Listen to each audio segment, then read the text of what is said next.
आप सभी को जय हिंद। बिना पढ़ाई के जीवन अधूरा होगा, अध्ययन करने से तेरा हर लक्ष्य पूरा होगा। इसी के साथ कक्षा 10वीं सामाजिक विज्ञान के सभी ऑब्जेक्टिव प्रश्न जो एक अंक के सत्य सत्य, सही विकल्प, रिक्त स्थान, जोड़ी जिनमें पूछे जाते हैं, ज्योग्राफी के सारे चैप्टर्स को इसमें लिया गया है, जो परीक्षा की दृष्टि से भी महत्वपूर्ण है और आपके लिए भी इसलिए महत्वपूर्ण है कि आपका रिवीजन हो जाएगा। और मैं सभी दोस्तों से निवेदन करता हूं कि अभी आपने चैनल को सब्सक्राइब नहीं किया है तो आप सब्सक्राइब कर लीजिए। और इनमें 1 नंबर के प्रश्न का पहला प्रश्न है, रियो डी जेनेरो किस देश में है? तो ब्राज़ील में है, जहां पर पृथ्वी सम्मेलन हुआ था। एजेंडा 21 की रूपरेखा बनाई गई थी।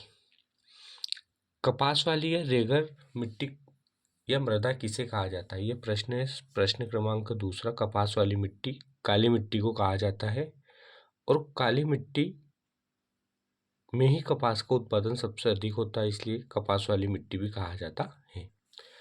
किस प्रकार की मृदा में कर्नाटक, केरल, तमिलनाडु में चाय और कॉफी उगाई जाती है? देखो, लेटराइट मृदा है, इस मिट्टी में चाय और कॉफी उगाई जाती है कर्नाटक, केरल और तमिलनाडु में। कर्नाटक में कॉफी का उत्पादन होता है और केरल और तमिलनाडु में चाय का उत्पादन होता है।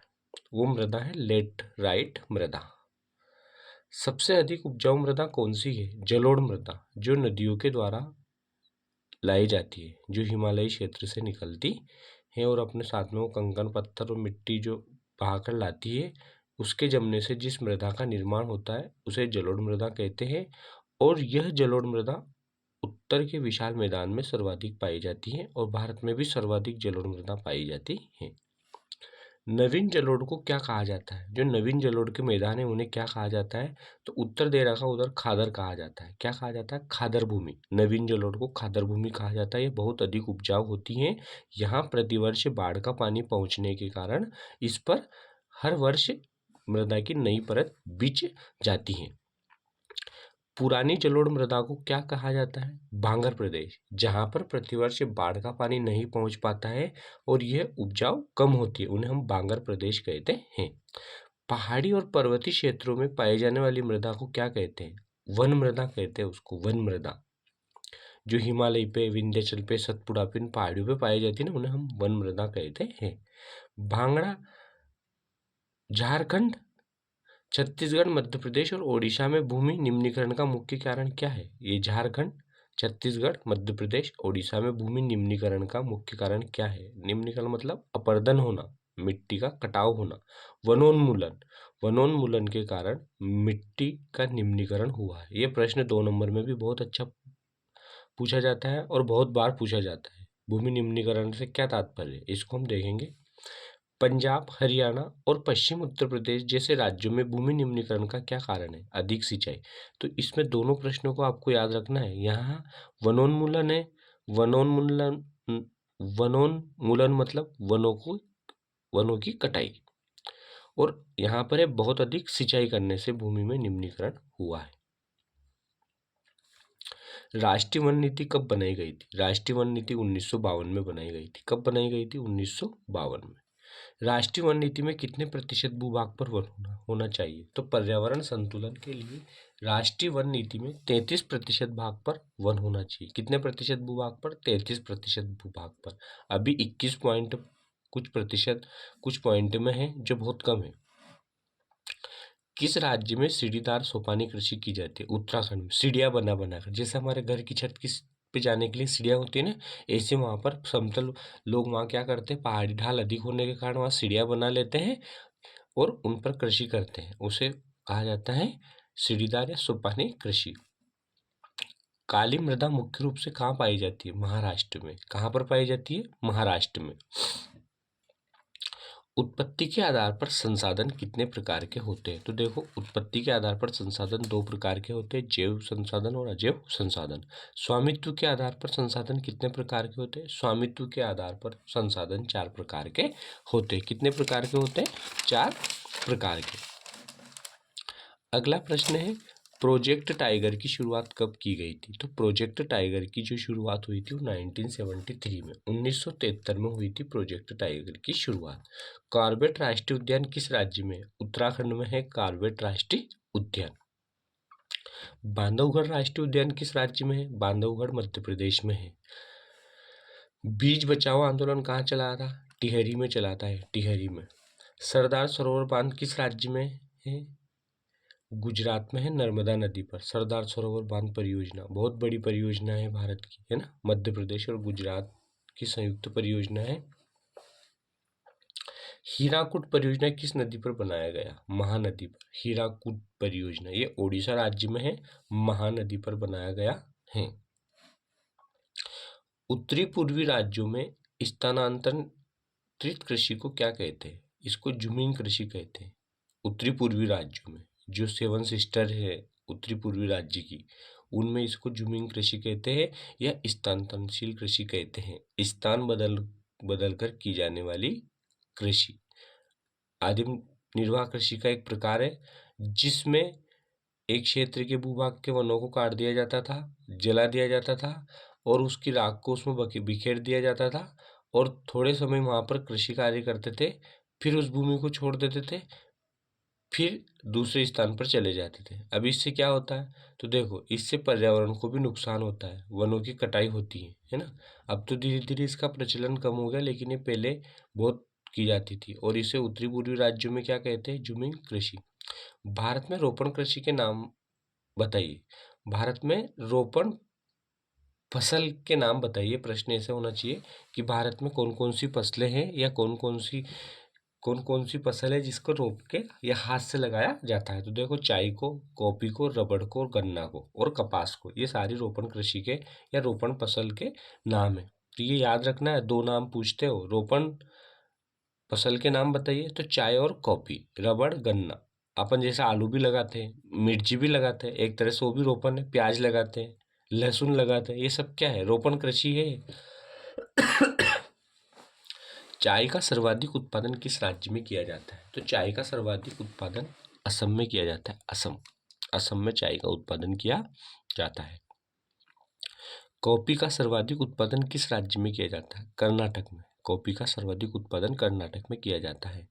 भारत की मुख्य खाद्यान्न फसल कौन सी है? चावल। अधिकांश लोग चावल खाते हैं, इसलिए भारत की मुख्य खाद्यान्न फसल है और इसका उत्पादन सर्वाधिक पश्चिम बंगाल में किया जाता है।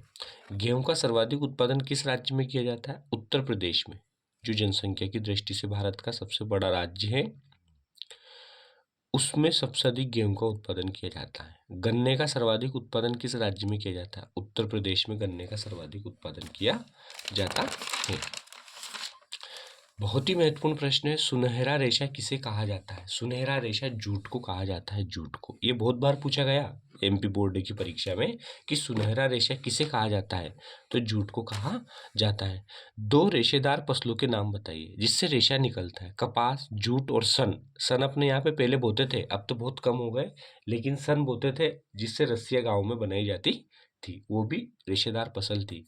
गांधी जी की गहरी आस्था किसमें थी? ग्राम स्वराज्य में। किसमें थी? ग्राम स्वराज्य में गांधी जी की बहुत गहरी आस्था थी, ग्राम स्वराज्य में। भूदान ग्रामदान आंदोलन को क्या नाम दिया गया? तो रक्तहीन क्रांति, उसको नाम दिया गया था रक्तहीन क्रांति। पहला सफल सूती वस्त्र उद्योग कब लगाया गया था? मतलब पहला सफल सूती वस्त्र उद्योग, वस्त्र बनाने का उद्योग कब लगाया गया था? 1854 में मुंबई में लगाया गया था ये। किस उद्योग को आधारभूत उद्योग कहा जाता है? लोहा इस्पात उद्योग को आधारभूत उद्योग कहा जाता है। भद्रावती लोहा इस्पात उद्योग किस राज्य में? कर्नाटक में है। कहाँ पर है? कर्नाटक में, जहाँ पर कॉफी का उत्पादन सबसे ज्यादा होता है ना। अरेबिका कॉफी जो सर्वश्रेष्ठ कॉफी होती है, उस किस्म का उत्पादन करता है कर्नाटक। भिलाई किस राज्य में है? भिलाई छत्तीसगढ़ में है। भिलाई किसमें है? छत्तीसगढ़ में। और छत्तीसगढ़ को क्या कहा जाता है बच्चों? धान का कटोरा। चावल का उत्पादन अधिक होने के कारण धान का कटोरा कहा जाता है। सबसे अधिक नहीं बोला मैं, अधिक होने के कारण, बहुत ज्यादा उत्पादन वहां पर होता है, इसलिए उसे धान का कटोरा कहा जाता है प्रति हेक्टेयर। कौन सा उद्योग बॉक्साइट को कच्चे माल में प्रयुक्त करता है? एल्यूमिनियम उद्योग। एल्यूमिनियम उद्योग के लिए बॉक्साइट कच्चा माल होता है, इसलिए ये प्रश्न भी बहुत इंपॉर्टेंट है, इसको भी रट लेना। या मान लो आप लिख नहीं सकते हो क्योंकि आपको 20 मिनट प्रतिदिन लिखना चाहिए, इसीलिए मैंने इसमें हर पेज पे आपको लिख कर ही क्यों बना रहा हूँ, लिख कर ही आपको क्यों बता रहा हूँ, क्योंकि लिखने की आपकी प्रैक्टिस होना बहुत ज़रूरी है परीक्षा के टाइम पे, ताकि आपके हाथ दर्द ना करे, आपकी हैंड राइटिंग सुधरे। तो अगर वो पूछे कि बॉक्साइट को किसके लिए कच्चा माल माना जाता है, तो एल्यूमिनियम के लिए माना जाता है। कौन सा उद्योग दूरभाष कंप्यूटर आदि संयंत्र निर्मित करते हैं? सूचना प्रौद्योगिकी उद्योग। चूना पत्थर को कच्चे माल के रूप में प्रयोग किया जाता है सीमेंट उद्योग के लिए, उसमें चूना भी मिलाया जाता है, गर्मी किया जाता है, उसके बाद उस सीमेंट बनाई जाती है, क्योंकि पुरानी दीवारें भी चूने की बनी होती है, चूहा पकड़ करता है ना। स्वर्णिम चतुर्भुज महामार्ग में कौन से 4 महानगरों को जोड़ा गया है? तो देखो, दिल्ली से मुंबई, मुंबई से चेन्नई, चेन्नई से कोलकाता और कोलकाता से वापस दिल्ली, इन 4 महानगरों को स्वर्णिम चतुर्भुज के अंतर्गत जोड़ा गया है। 4 महानगरों के बीच की दूरियां कम करना और उनको जोड़ना, इसमें और 6 बड़े महानगर आ जाते हैं। पहली रेलगाड़ी कब चली थी? तो 1853 में। देखो, ये तो जनरल नॉलेज का प्रश्न भी है। 1853 में मुंबई और थाने के बीच चली थी, लगभग 34 किलोमीटर। एक प्राकृतिक पोताश्रय कौन सा है जो एक लेगुन के मुहाने पर? अब ये लेगुन क्या है? लेगुन एक झील है। क्या है? लेगुन एक झील है, और यह है एक कोचिन पतन वहां पर स्थित है। कौन सा पतन है? कोचिन, पश्चिमी तट पे केरल में। भारत का सबसे बड़ा पतन कौन सा है? जवाहरलाल नेहरू पतन, जिसे नावा शेवा बंदरगाह भी कहा जाता है, भारत का सबसे बड़ा बंदरगाह है। इंदिरा गांधी अंतर्राष्ट्रीय हवाई पतन या हवाई अड्डा कहाँ पर है? दिल्ली में है। ये बहुत ही बार पूछा गया है यार, बहुत बार। इंदिरा गांधी अंतर्राष्ट्रीय हवाई अड्डा या पतन कहाँ पर है? तो ये दिल्ली में है। दिल्ली जो हमारी राजधानी है, भारत की राजधानी दिल्ली। राजा सांसी हवाई पतन कहाँ है? अमृतसर, पंजाब में है ये। कौन से 2 दूरस्थ स्थित स्थान पूर्वी पश्चिम गलियारों से जुड़े हुए हैं? तो दो स्थान जुड़े हैं, सिलचर तथा पोरम बंदर, ये दोनों आपस में जुड़े हैं, पूर्वी गलियारा और पश्चिमी गलियारा। पूर्वी तट पर स्थित जो अंत स्थली तथा अधिकतम गहराई का पतन है, विशाखापट्टनम। ये तो अर्धवार्षिक में भी पूछा गया था, विशाखापट्टनम बंदरगाह। बंदरगाह क्या होते हैं या पतन क्या होता है? जहां पर जहाज आकर रुकते हैं। जैसे अपन बस स्टैंड पर चलते हैं ना, तो उसको बस स्टैंड क्यों कहते हैं? वहाँ बहुत सारी बसें आके रुकती है। इसी प्रकार रेलवे स्टेशन, जहाँ पर रेल आकर रुकती है। तो पतन क्या होता है? जहाँ पर जहाज आकर रुकते हैं। 2 या 2 से अधिक देशों के बीच होने वाले व्यापार को क्या कहते हैं?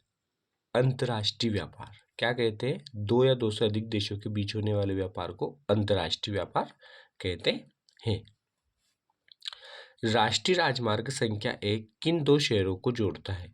तो दिल्ली से अमृतसर के मध्य, जिसे शेरशाह सूरी मार्ग भी कहते हैं, ये दिल्ली से अमृतसर को जोड़ता है राष्ट्रीय राजमार्ग 1। इसका रखरखाव केंद्र सरकार के अधीन होता है, मतलब इन सड़कों का निर्माण सेंट्रल गवर्नमेंट करवाती है। विश्व की सबसे लंबी सुरंग कौन सी है?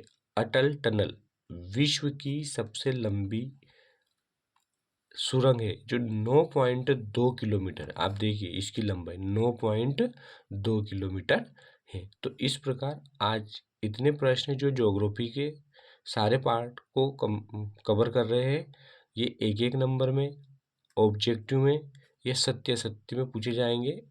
इसके बाद मैं जल्दी ही इसका पार्ट 2 भी बनाऊंगा हिस्ट्री का। तो आप प्लीज़ चैनल को सब्सक्राइब कर दीजिए, लाइक कीजिए, जिससे आपको सारे वीडियो प्राप्त हो सके। धन्यवाद।